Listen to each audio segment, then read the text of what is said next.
My name is Mary, and when I was 19 years old, my life changed in a way I never could have imagined. I was standing in a crowded Paris train station, holding my 2-year-old daughter Julia on my hip, when I realized I had just been abandoned. Not by strangers, not by people who owed me nothing, but by my own family. It was supposed to be a holiday, a family trip through Europe, a chance to see the world beyond the same small-town streets I'd grown up on. Instead, it turned into the cruelest lesson I've ever learned, that the people who are supposed to protect you can sometimes be the very ones who enjoy watching you suffer. The setup was subtle.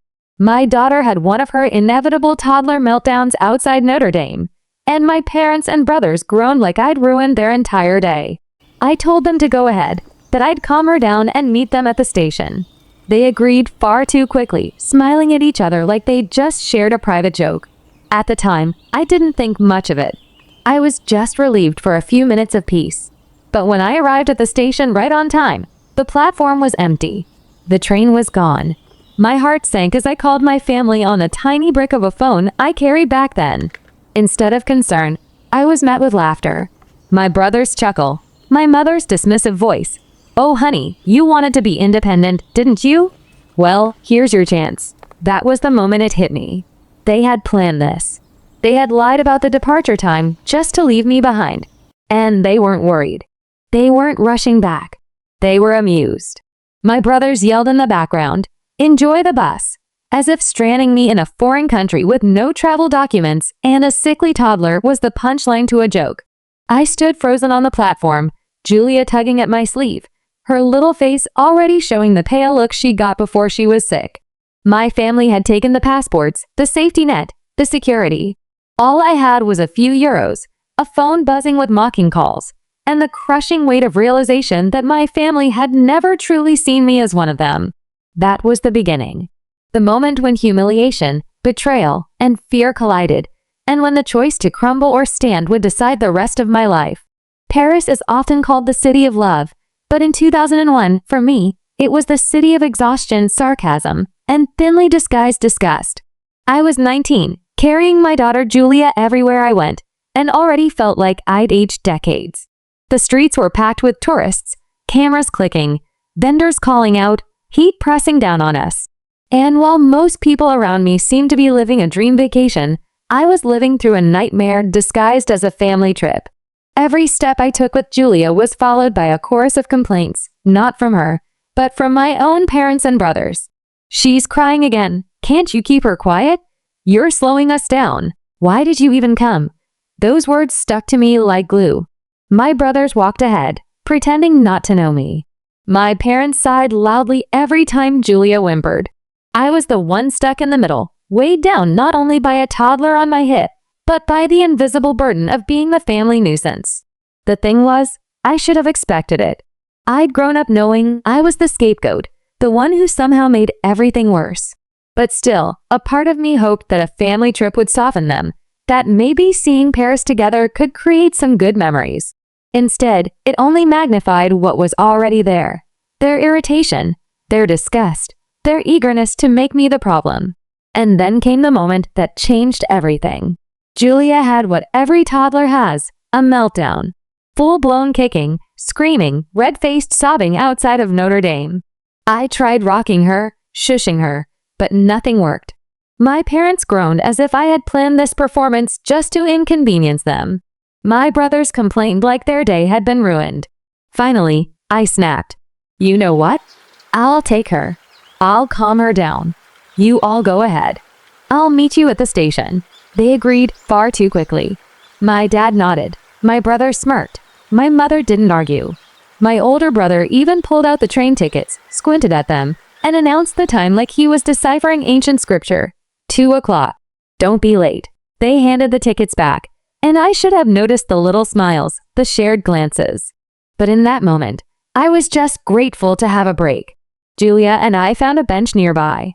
I bought her an ice cream, and for 10 precious minutes, I almost felt like a real tourist. Watching her sticky little hands grip the cone, hearing her laugh through the tears, it was the first breath of relief I'd had all trip. I let myself believe maybe things would be okay. But when I reached the station at 2 sharp, the world tilted. The platform was empty, the train gone. My stomach dropped, my arms tightened around Julia, and panic rose in my throat. When I called, laughter answered. My family hadn't forgotten me. They hadn't accidentally misread the ticket. They had planned it. They wanted to leave me behind with a sick toddler in a foreign country with no passport and no safety net. It wasn't an accident. It was a setup. And that setup became the breaking point, the line between the life I had been trapped in and the life I would eventually build without them. To really understand why that moment in Paris broke me open, you need to know what came before it. Families don't usually turn into monsters overnight. Mine had been rehearsing for years. I was born in the mid-80s, the so-called middle child. My older brother was the golden boy, the trailblazer. My younger brother was the baby, the one who could do no wrong. And me? I was the filler, the mistake in the middle, the one who only seemed to exist when someone needed to point a finger. If something broke in the house, it was me. If one of my brothers cried, I must have started it. If there was drama, it always seemed to circle back to me. Middle child syndrome is supposed to be a joke. In my family, it was practically a job description. And as much as I want to say I toughened up, the truth is you don't get used to being invisible except when it's time for blame. You just learn to expect it. Over time, those little digs chipped away at me. When you're a kid and your own parents roll their eyes at you, when your brothers laugh at your tears, you start to believe you're less lovable, less important, less worthy of attention. I internalized it all. I walked around convinced I deserved scraps, that asking for anything more was selfish. Looking back, it's not surprising that I clung to the first boy who ever told me otherwise. At 16, I was desperate for someone to make me feel like I mattered. And when he told me I was pretty, special, not difficult like everyone else said, I believed him. He was my first crush, my first kiss, my first everything. For once, I wasn't invisible. For once, I was wanted. But that's the thing about growing up starved of love. You can't always tell the difference between affection and a trap. We slept together a couple of times, and the moment it became real, he was gone. Too intense, he said. He just wanted to have fun. I was left standing there, humiliated, with 2 pink lines on a test that would change everything. At first, I tried to hide it. Baggy clothes, avoiding my mom's eyes. But secrets grow, just like bellies do. And when my family found out, it was like I had detonated a bomb in our living room. My mom's face went pale with shame. My dad shook his head as if I'd personally destroyed his reputation. My brothers laughed, throwing barbs like knives. Wow, you're even dumber than we thought. I can still hear their words. Stupid, reckless, embarrassing. My mom hissed, "Do you realize what you've done? You've ruined your life." My dad added, "Do you think you can be a mother? You're not even out of high school." And me? I just sat there, hand on my stomach, terrified but somehow more certain than I'd ever been of anything. I wanted my baby. It didn't matter that the father of my child denied it was his. It didn't matter that the gossip spread through my school like wildfire. Everywhere I went, I was the girl with the mistake. At home, I was the family disgrace. But in the middle of all that judgment and ridicule, I began to see the truth. My family had never loved me in the way I needed. They had only ever tolerated me. And when Julia was born, I realized she was the first person in my life who saw me differently. Her tiny hand gripping my finger felt more real than all the blame I'd carried for years. For the first time, I had someone who needed me, who didn't roll her eyes when I cried, who didn't mock me for existing. Julia was the reason I didn't collapse under the weight of my family's contempt. So by the time I stood in that Paris station years later, listening to my family laugh at me over the phone, it wasn't just about that moment. It was the culmination of a lifetime of being treated as expendable. That day wasn't an accident. It was the final act in a long history of cruelty. And I finally understood. I wasn't the problem. They were. When I think back to being 16, it's strange how little I actually remember of the everyday details. Classes, school dances, homework, they're a blur. What I do remember with painful clarity is the moment my life was split into a before and an after. And that was the moment I saw those 2 pink lines on the pregnancy test. At first, I thought I could keep it a secret. I wore baggy clothes, pulled my hoodie tight, avoided my mom's sharp eyes. But secrets grow, just like bellies do, and before long it was impossible to hide. I'll never forget the day my parents found out. I walked into the living room and the air felt heavy, like everyone had been waiting for me. My mom's face went white. My dad just sat there shaking his head like I had single-handedly destroyed the family's reputation. My brothers? They laughed. Loud, cruel, mocking laughter that cut deeper than anything they'd ever said to me before. Wow, one of them sneered. You're even dumber than we thought. The words flew at me like knives. Stupid. Reckless. Embarrassing. My mom hissed. Do you realize what you've done? You've ruined your life. My dad's voice was sharp, colder than I'd ever heard it. You're not even out of high school. Do you think you can be a mother? I sat there frozen, tears burning my eyes. But deep down I knew something with absolute certainty. I wanted my baby. I didn't care if the world saw me as a mistake. She wasn't a mistake. She was mine. The boy, the one I thought was my first real love, didn't exactly disappear at first. He lingered at school, sitting with different friends, dodging me in the hallways. But when I finally told him, his face went pale, and he laughed nervously. No way. That can't be mine. He didn't say the words, but the look in his eyes accused me of lying, of sleeping around. The truth was, he was the only one. But denying it was easier than facing responsibility. Before long, his parents transferred him to another school, and just like that, he was gone. So there I was, 16, pregnant, and alone. At school, I became a walking warning sign. Teachers gave up on me, assuming my life was already over. Nurses and strangers sighed at me with pity or judgment, like I had thrown my future away. At home, things were worse. Every cry from my newborn was my fault. Every bill was my fault. Every ruined night of sleep was pinned on me. My mom snapped constantly. We all have to suffer because of your choices. My brothers refused to even be in the same room if the baby was fussy. My dad barely looked at me. It was like I had become invisible again, except when they wanted to blame me.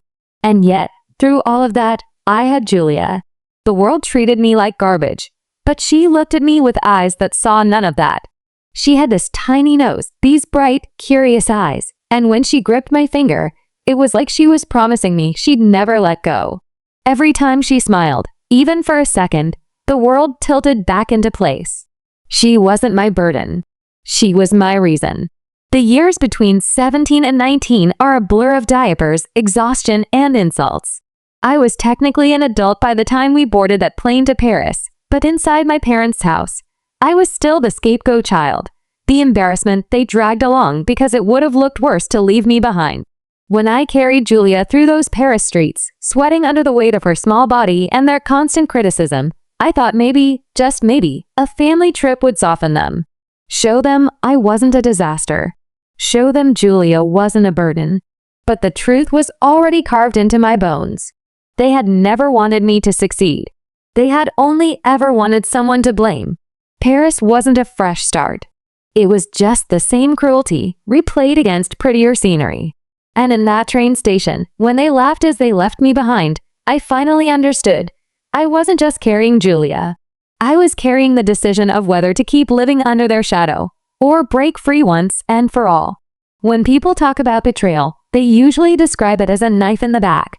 For me, it was the sound of laughter through a crackly Nokia phone speaker, echoing in a train station in Paris. I had arrived on the platform at 2 o'clock sharp, Julia balanced on my hip, sticky fingers clutching my shirt. The clock above the station mocked me with its perfect punctuality. I was on time, but the train was gone. The platform was empty, except for a few tourists milling around, speaking languages I barely understood. My heart pounded as the truth slowly bled in. I'd been left behind. At first, I didn't want to believe it. Maybe I'd misread the time. Maybe the train had left early. Maybe they'd be waiting at the other end, worried and annoyed, but still there. Desperate, I pulled out my phone and dialed. My brother answered, and before I could say anything, I heard it. Laughter. My mother's voice floated through the speaker, calm and cutting. Oh, honey, you wanted to be independent, didn't you? Well, here's your chance. I froze. My throat tightened. What do you mean? Where are you? "We're already on the train," she said, almost bored. I looked around the station, confused. "But you said 2 o'clock. I was here. I was on time." More laughter in the background. My brother's voices, full of mockery. "Enjoy the bus." It hit me like a slap. They hadn't forgotten me. They hadn't made a mistake. They had planned this. They had lied about the time just to abandon me.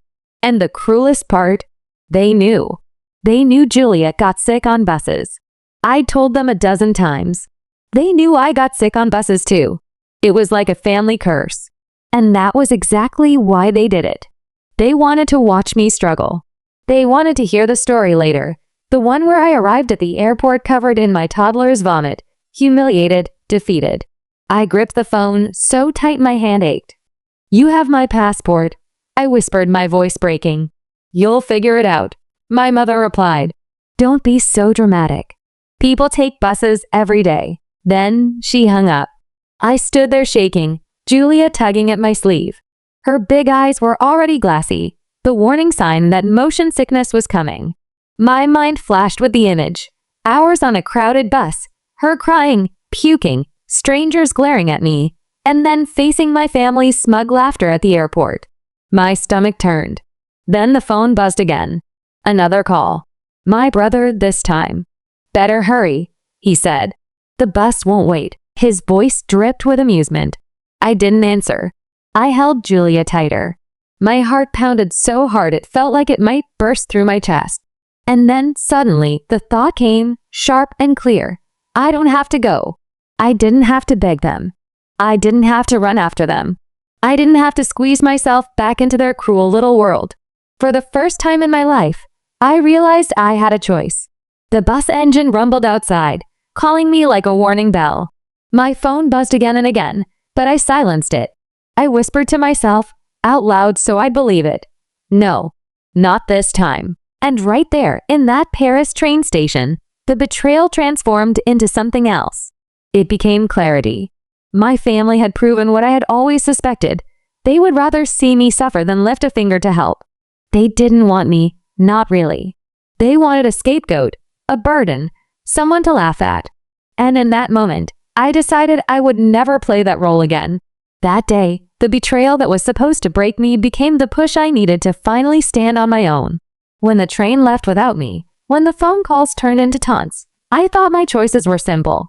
Chase after my family, endure humiliation, beg for their forgiveness later, or accept that I had been abandoned. But as I stood in that Paris station with Julia pressed against my shoulder, I realized there was a third option. I could stay. That thought hit me like a lightning bolt. It sounded reckless, insane even. Stay, with no passport, no plan, barely any money. But then I remembered something. My father. He had been born in France before his parents moved to the States. He still had his old French passport tucked away at home, and when I was born, that meant I had rights too. I wasn't just American. By birthright, I was French. The idea lit up my brain. I didn't have to crawl back to them. I didn't have to beg for space in a family that never wanted me. I could claim what was mine and build a life here. For Julia. For me. For both of us. The first night, I checked us into a hostel. A couple €100 sat in my wallet, just enough to buy a few nights of safety if I stretched it carefully. The bunk bed squeaked. The room was full of strangers, but Julia thought it was fun, climbing up and down like it was an adventure. I laughed with her, even though my stomach twisted itself into knots. I lay awake that night staring at the ceiling, wondering if I had made the biggest mistake of my life. The next morning, I went to the mairie, the town hall. My French was pitiful, the kind you pick up from menus and phrasebooks, not from actual life. I tried to explain my situation. My family had abandoned me. I had no passport, but my father was French, and that meant I was too. The woman behind the desk looked at me like I was trying to sell her a fairy tale. She rattled off instructions in rapid French, waving her hands, pointing at forms. I wanted to cry, but instead I smiled that tight, fake smile you use when you're seconds away from breaking down in public. Eventually, another clerk with broken English came over, and between my bad French and her bad English, we pieced it together. Yes, my father's birth in France gave me rights. Yes, I could apply for nationality. But no, it wouldn't be quick. Weeks, maybe months. Until then, I was nobody, no valid ID, no papers. Just a girl and her toddler in a city that wasn't waiting for us. I walked back to the hostel that day and sat on the thin mattress beside Julia. She was humming to herself, playing with the one doll we had brought along. I stared at her and thought about what giving up would mean. It would mean crawling back onto that bus, dragging us to the airport, facing their smug laughter, and returning to a house where every breath I took was a burden. And then I thought about the sound of their laughter through the phone, how delighted they had been at my panic. No, I couldn't go back. Not now. Not ever. The days that followed were some of the hardest of my life. Money ran low. Food was bread, apples, cartons of milk. Sometimes I skipped meals so Julia wouldn't have to. I swallowed my pride and lined up at church charities for hot dinners. I told myself she wouldn't remember the hunger or the fear.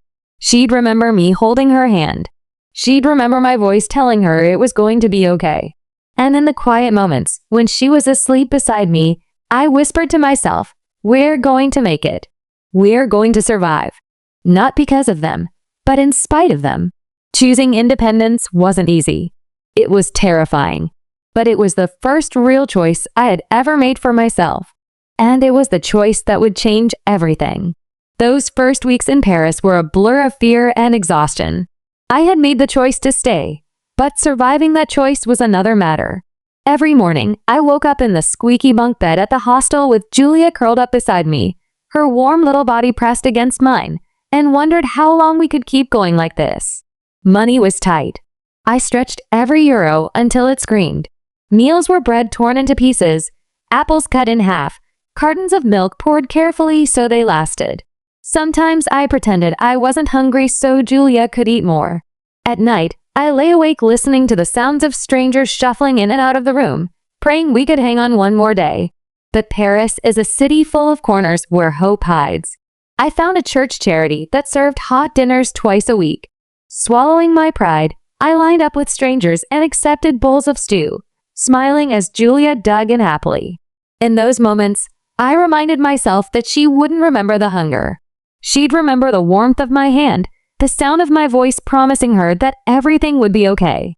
The hardest part wasn't the food, or even the lack of money, it was the waiting. The bureaucracy of becoming someone again. I spent days at the Mary filling out endless forms, showing what little proof I had, stumbling through conversations in broken French. The clerk stamped papers, shuffled copies, and told me the same thing every time. Wait. Weeks.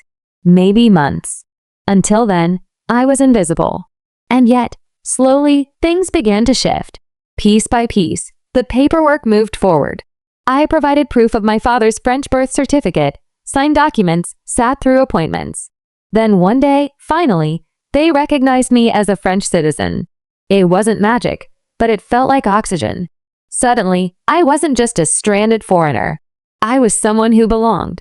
With citizenship came access to support, allocations familials, a monthly stipend for parents.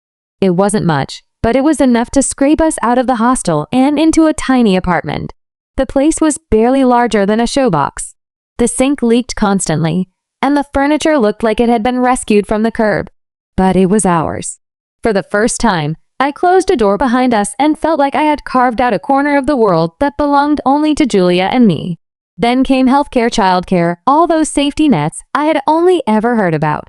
I enrolled Julia in subsidized childcare, and she thrived. Every morning she'd run inside without looking back, laughing with other children, soaking up a life that was finally stable. Watching her run free, safe, and happy gave me something I hadn't felt in years, hope. Meanwhile, I started working. The jobs weren't glamorous. Cleaning offices, scrubbing floors, hauling garbage bags. My knees ached constantly, and I smelled like bleach more often than not. But when I held that first paycheck in my hand, I cried. It wasn't a fortune, but it was mine. For the first time, I had earned something that didn't come with strings attached, didn't come with shame. It was independence, folded neatly into an envelope. Learning French became my obsession. I watched cartoons with Julia, repeating words until they stopped sounding foreign. I forced myself to talk to neighbors, to cashiers, to anyone patient enough to listen to my butchered grammar. I made mistakes, but I kept going. Day by day, the words started to stick. And as the language came, so did something I hadn't felt before: confidence. For the first time in my life, I wasn't just surviving under someone else's shadow. I was building something. Step by step, brick by brick, Julia and I were creating a life no one could take away. Meanwhile, the calls from my family kept coming. At first, they were full of anger. "What are you doing? You can't just stay there. You'll regret this. Come home. We'll forgive you. Forgive me." The irony was almost unbearable. After everything they had done, they thought I needed their forgiveness. I stopped answering. Eventually, they stopped calling. Life wasn't easy. The apartment leaked, the bills piled up. My body ached from long hours of cleaning. But it was quiet. And for the first time in years, I realized I wasn't the problem. I wasn't the scapegoat. I wasn't the mistake. I was just me, a young mother, struggling but moving forward. Those years in Paris weren't glamorous, but they were transformative.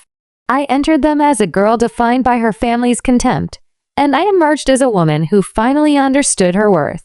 Survival wasn't just about staying alive anymore. It was about reinvention. It was about proving to myself that I could stand without them.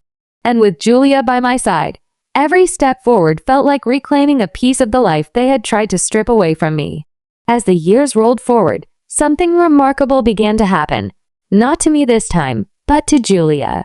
My little girl, the same one I carried through Paris streets with sticky fingers and tear-stained cheeks, grew into someone extraordinary right before my eyes.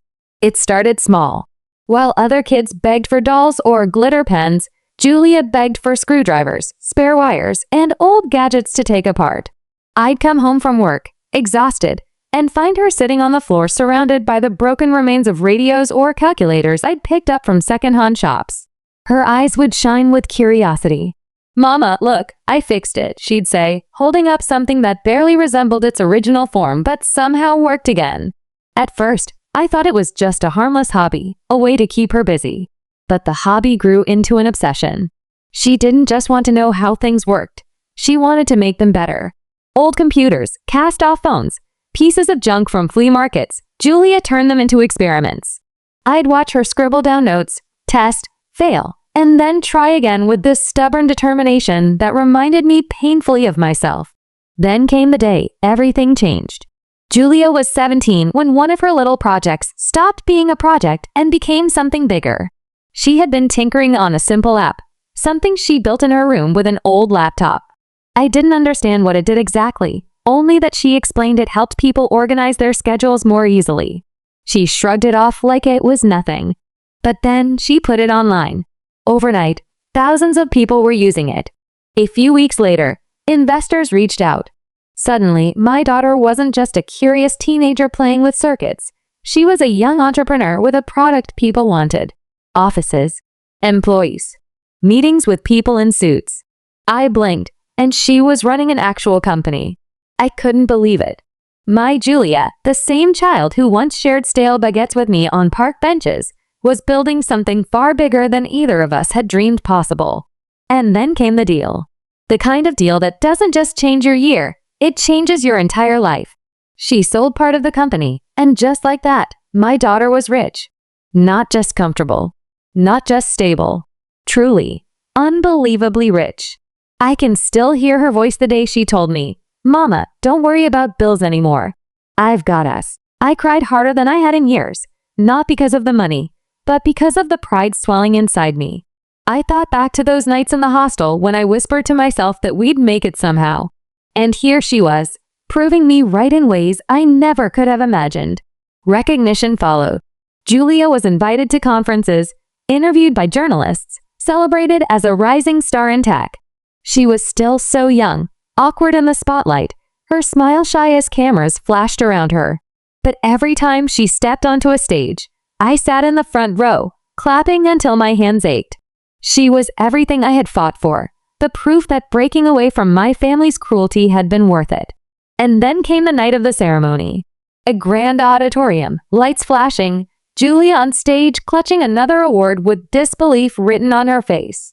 I sat there in the front row, my heart swelling with pride. And that's when I saw them. My parents. My brothers. 19 years of silence, and suddenly, there they were. Smiling, clapping, looking like they belonged. My stomach dropped so fast, I thought I might pass out. Because if they had come all this way, it wasn't for me. It was for her, for Julia, the success story they could try to claim as their own. The night of Julia's ceremony should have been one of the purest moments of my life.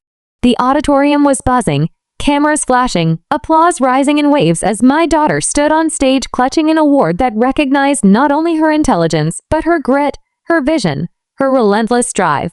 I was in the front row, hands sore from clapping, eyes wet with pride. For once, life felt like it had come full circle, like all the sacrifices, all the hunger, all the nights I lay awake worrying had finally meant something. And then I saw them. My parents. My brothers. They were standing a few rows back, dressed neatly, smiling wide, clapping like royalty blessing their subjects. My chest tightened, bile rising in my throat. 19 years of silence. 19 years without so much as a card or a phone call.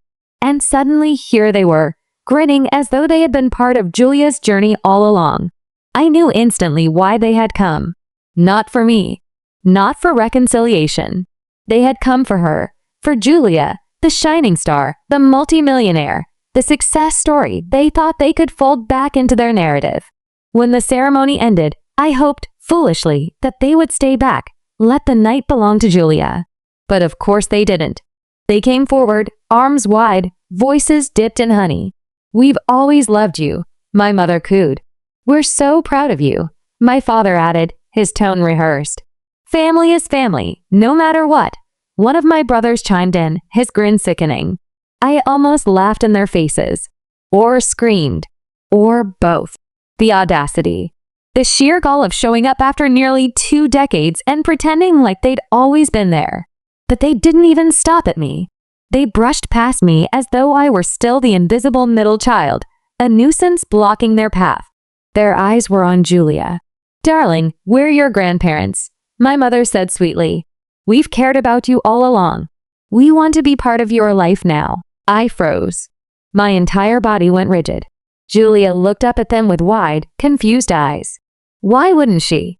There were no photos of them in our house, no stories told with warmth. She knew their names only from the harsh stories I'd shared, the warnings I whispered late at night. And now, here they were in the flesh, smiling too brightly, speaking words dipped in sugar. Part of me wanted to grab Julia's hand and drag her away, to scream, "Don't fall for it. They'll eat you alive." But another part of me knew I couldn't make this choice for her. She was grown now, strong in her own right. She had to decide for herself who deserved her trust. So when she whispered, "I want to see them. They're still my grandparents," I nodded, even as my chest cracked open. Those days nearly tore me apart. I paced the apartment at night, sleepless, waiting for the call I dreaded, the one where Julia would tell me she was moving in with them, or worse, handing them control of everything she had worked for. I replayed the sound of their laughter in my head, the same laughter that had mocked me through a train station phone call 19 years earlier. I imagined Julia hearing it now, and it killed me. I was convinced I had lost her.